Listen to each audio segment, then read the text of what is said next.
Hello, and Labadiena from Klaipeda. So Klaipeda today is Lithuania's third biggest city, and it's a really interesting city, I think, because for hundreds of years this was a German city called Memel. So Klaipeda was founded in the 1200s, about 1250, by the Teutonic Knights. And yeah, it's a really beautiful city. It was called Memel for years until well, the end of World War II, really. So behind me, as you can see, one of the landmarks of Klaipeda, the Meridianas, which is a restored sailing boat. It's now used as a restaurant, actually. But yeah, one of the famous landmarks. And yeah, so talking about some of the history of Klaipeda, well, for hundreds of years it was called Memel. It was kind of part of lots of different German empires, if you like, and it became, I believe it was Germany's most northern city, let's say. So it was part of Germany until 1919, after World War I, when the Treaty of Versailles kind of left it as a free city. There was lots of Lithuanians who've been living around Klaipeda, not actually really in the city, but in the region itself, who then decided to stage the revolt. The new Lithuanian government in 1923 took over Klaipeda as part of Lithuania before they had to hand it back to Nazi Germany. And then after World War II, the Germans obviously lost control of Memel, Klaipeda, and it became part of Lithuania in the Soviet Union. And from then on, it's always been in Lithuania.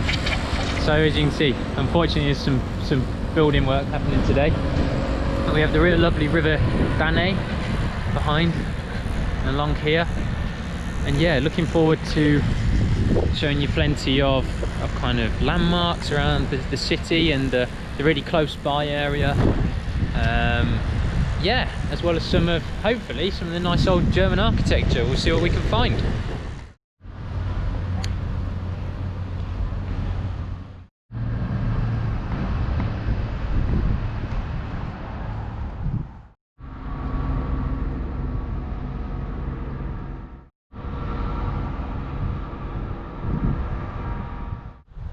Okay, so we are at Mary, the Queen of Peace Church in Klaipeda. As you can see, here it is. Now, to be honest, the outside, it's obviously a big building, as you can see, but it doesn't look, you know, it's not a beautiful church by any means. So you might be wondering, why did I come here to show you? Well, church is quite interesting because it was actually the only church built by the Soviet Union in the Baltics, in the Baltic states. So that's an interesting one, isn't it? Because of obviously the Soviets being communist and being very anti religion, why would they build the church? Well, under Khrushchev, I think in the late 1950s, there was a bit of a thawing on those beliefs and those thought processes.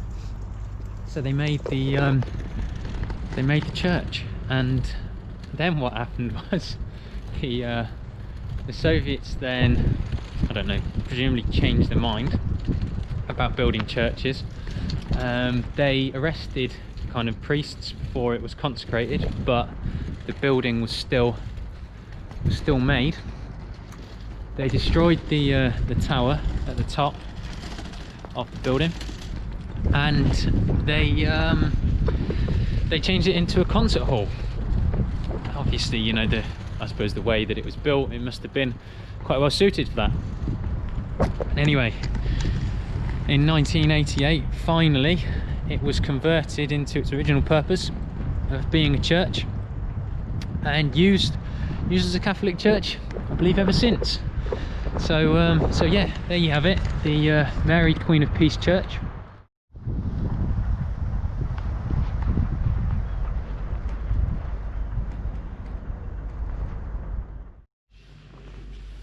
Okay, now we're inside the church. A Soviet church.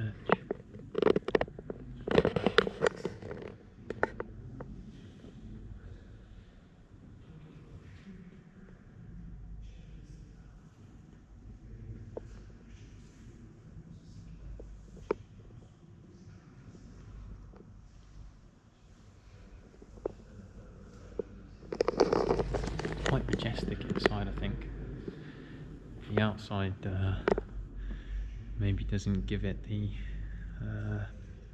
what's the word? I don't know. It's not as appealing as the inside, because the inside is more beautiful.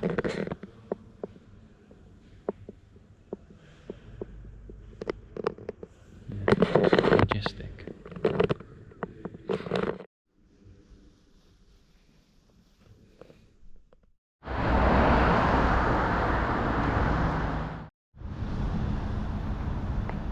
Wonder, is it open? Okay, so we're on the beach of Klaipeda and we made it to what's called the Nordmøller German bunker. So this originally was built by the Germans, the Nazis in gosh, I don't know, sometime in World War II anyway, and was to protect the port of Klaipeda. So behind me you can kind of see here, sorry, I do hope you can hear me because it is incredibly windy, but what I imagine must have been anti-aircraft originally. Obviously the guns aren't here, but here is the actual bunker from World War II. So covered in graffiti now, and I think there's probably access in to the old German bunker, perhaps. Have to see. It's bitterly cold here, a lot of wind. Can you get in here? Oh yeah, you can. Okay. Oh, here's the route in to the old bunker. Okay. Not the prettiest now, and I don't know how well you can see now because of let me shine my torch, because it's particularly dark. Good old phone torch. Okay, so here we are, down in the old German bunker of Klaipeda. A heck of a lot of rubbish here now, but it's probably quite a scary view with this light shining in my face. But you can just imagine this, you know, it's still in great condition. Shame here, there's quite a lot of water that's collecting. Just picture all the old soldiers that would have been in here. I presume, I don't know, I'm not good enough on architecture. Maybe up there was some kind of turret or something you could see at the top, maybe, or maybe guns. I don't know. But yeah, obviously not being maintained, let's say, but yeah, still pretty impressive sight.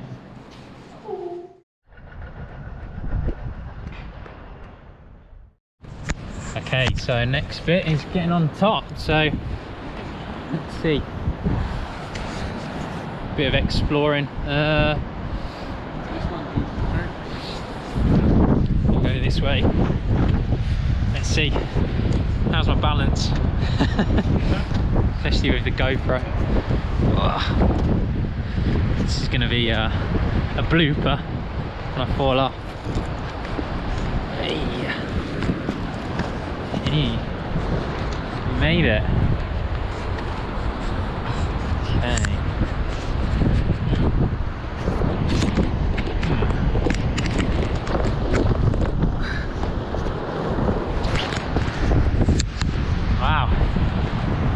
are on top of the old bunker. What a view. Look at that, you can see the other two kind of bunker posts out there.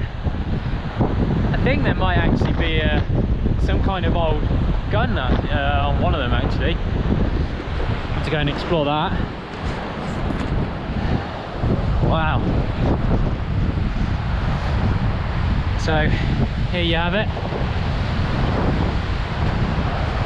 And yeah, I suppose here must have been, I don't know what, you know, I'm guessing there must have been some kind of gun in that. Wow, look at that. Right, let's go and explore the other gun. See what's over there. Should be a bit easier getting down from here than climbing up it, hopefully. It says that, and then I'll break a leg or something. But yeah, maybe not.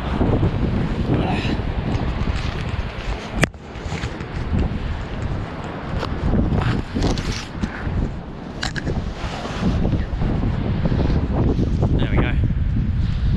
Quick bit of Indiana Jones. Did you say that as well? Come on, expert. He's not holding a GoPro though. Hey. Let's find the other one up here. But yeah, what a sense of perspective this gives you for this piece of land in an area. It wasn't long ago, you know, it was only 75 years ago. Yeah, 75 years ago when I presume this was still in operation. So here you go. Here's obviously another site. You can still see all the markings. That's obviously where the you know, the guns would have been in there. Looking out over the sea, ready to protect the port of Memel, as it was then known, from the Allies. So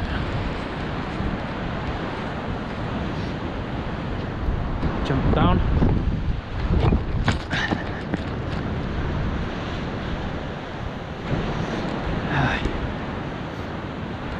Yeah. Yeah.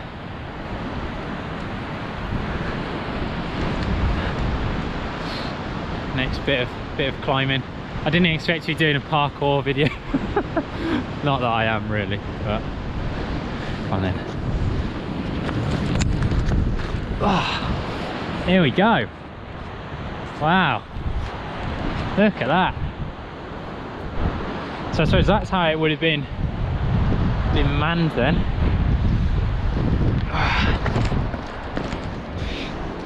So no expert on this kind of weaponry, but I guess it would have rotated on here something. Here you have it, one of the I'm assuming from World War II, still left behind. Pretty impressive what you can find in on the coast of Klaipeda.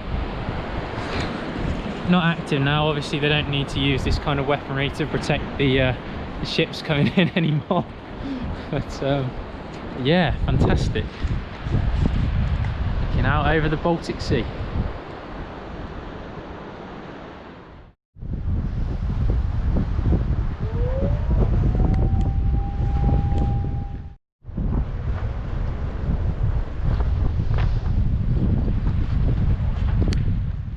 Okay, so right now I am in Klaipeda Harbour, which you can see behind me here. So Klaipeda Harbour now is, I suppose, Lithuania's kind of major port. But obviously before, when the city was German and called Memel, it was a very important port because of the fact that it was, I think, Germany's most northern ice-free port. and yeah, it's bitterly cold today, so you know, it's quite impressive really. I think it's below freezing temperatures. I don't know what temperature it would have to reach to get to be frozen over with ice, but yeah, it was Germany's most northern ice-free port. So that's the first place I wanted to talk about here. Now the second place is over there, not the rocks, but just behind. You can see there's a stretch of land that starts here. Now that over there, it's called the Curonian Spit, and it's a UNESCO World Heritage Site shared by both Russia and Lithuania. So the half where it started here, going halfway down, belongs to Lithuania, and the other half, which is in the Kaliningrad Oblast, belongs to Russia. And the Curonian Spit is very important because it was formed about 3000 BC, they think. Now it's a stretch of land that creates a lagoon just off of Klaipeda, and it's actually quite special to me because it's believed that Neringa actually created the Curonian Spit. Now, why I'm saying it's important to me is a bit of a joke because my fiance's name is Neringa, but actually the story of the myth was that a giantess called Neringa, kind of on the shores of Klaipeda, created it. I don't know how exactly, maybe it was through a big kick of sand or through building it up or whatever, but the story is that the giantess Neringa made the Curonian Spit. And there's lots of mentions of Neringa in the Curonian Spit. There's actually a municipality on the Spit called Neringa, which is home to, I'm not entirely sure, I think it's home to about two or three villages maybe. It's only a handful, it's quite a small area with only a couple of thousand residents. But yeah, very important, very beautiful place. Lots of Lithuanians like to go on holiday in the Curonian Spit to Nida, which is very expensive. You can't get over there without using the ferry as well, because of the kind of ecosystem and the very fragile environment of the Curonian Spit. If you built a ferry, it would completely alter it, and I believe it would, I don't know, it would either fill up the lagoon or it would erode the Spit over time. I'm not an expert on that, but yeah, there's no bridge, so you can only get there by a ferry. Going for a stroll in, well, on the Curonian Spit, and not too far from Nida at the moment. Check out those hills and mountains in the background. Not bad.